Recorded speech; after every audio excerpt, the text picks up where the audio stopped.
হচ্ছে যে যদি বাংলাদেশে নির্বাচন হয় এই অবস্থায় পুরনো ফেসিবাদ ফিরে আসার সম্ভাবনা আছে কিনা সেটা আপনারা কমেন্ট করে জানিয়েন আমাকে। সো যেহেতু তারা কিন্তু শক্তভাবেই বলেছেন, তারা কিন্তু শক্ত অবস্থান থেকে বলেছেন যে ফেব্রুয়ারিতে নির্বাচন হবে, কোনো শক্তি নাই ফেব্রুয়ারিতে নির্বাচন আটকাবে, এমনভাবে তারা স্পষ্ট করে বলেছেন। সো আমার কাছে মনে হয় যে ফেব্রুয়ারিতে নির্বাচন 100% হবে, এটা আসলেই ঠেকানো সম্ভব না। সো নির্বাচন হোক যেহেতু তারা বলেছেন, কিন্তু আমার কথা হচ্ছে যে যদি নির্বাচন হোক, নির্বাচন হওয়ার পর যে সরকার, জামাত আসুক, বিএনপি আসুক,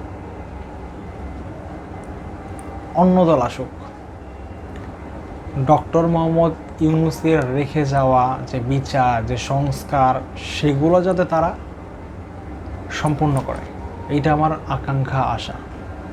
যে দলটাই বাংলাদেশে নির্বাচিত হবে জনগণের ভোটে, সেই দলটা যাতে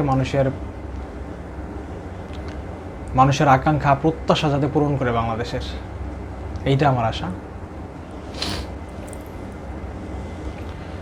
সো এইখানে আমার কাছে মনে হচ্ছে যে নির্বাচিত হওয়ার সম্ভাবনা আছে বিএনপির, এবং প্রধান বিরোধী দল হওয়ার সম্ভাবনা আছে জামাত ইসলামের।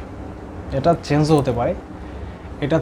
হতে পারে, কারণ 5 আগস্টের পর বিএনপির যে অবস্থান, বিএনপির অনেক অভিযোগ আছে, সে তুলনায় জামাতের অভিযোগ ওই তুলনায় অনেকটা কম।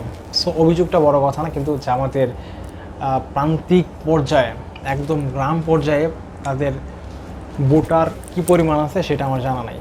সো ভোটার না থাকারই কথা, কারণ তারা গত 16-17 বছর তাদের যে কার্যক্রম, তারা কিন্তু সেটা স্বাভাবিকভাবে করতে পারে নাই। সো বিএনপি টুকটাক করছে, কিন্তু জামাত ইসলাম কিন্তু প্রকাশ্যে রাজনীতি করতে পারে নাই বাংলাদেশে। সেটা বাংলাদেশের প্রত্যেকটা মানুষ জানে। জামাত ইসলাম প্রকাশ্যে রাজনীতি করার সুযোগ পায় নাই বাংলাদেশে, করতে দেওয়া হয় নাই তাদেরকে করতে দেওয়া হয় নাই। সো আমার কাছে মনে হয় যে এবার আসলে নির্বাচনটা বলা যাচ্ছে না যে কে নির্বাচিত হবে, কে সরকার হবে। তবে অনেক জরিপে দেখা যাচ্ছে যে বিএনপি নাকি সরকার গঠন করবে।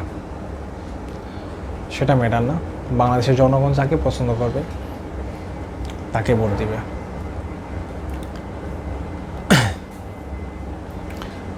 সো এবার নির্বাচনটা বাংলাদেশের ইতিহাসে, আমি আবারও বলছি, এইবার নির্বাচনটা বাংলাদেশের ইতিহাসে একটা অন্যতম নির্বাচন হতে যাচ্ছে।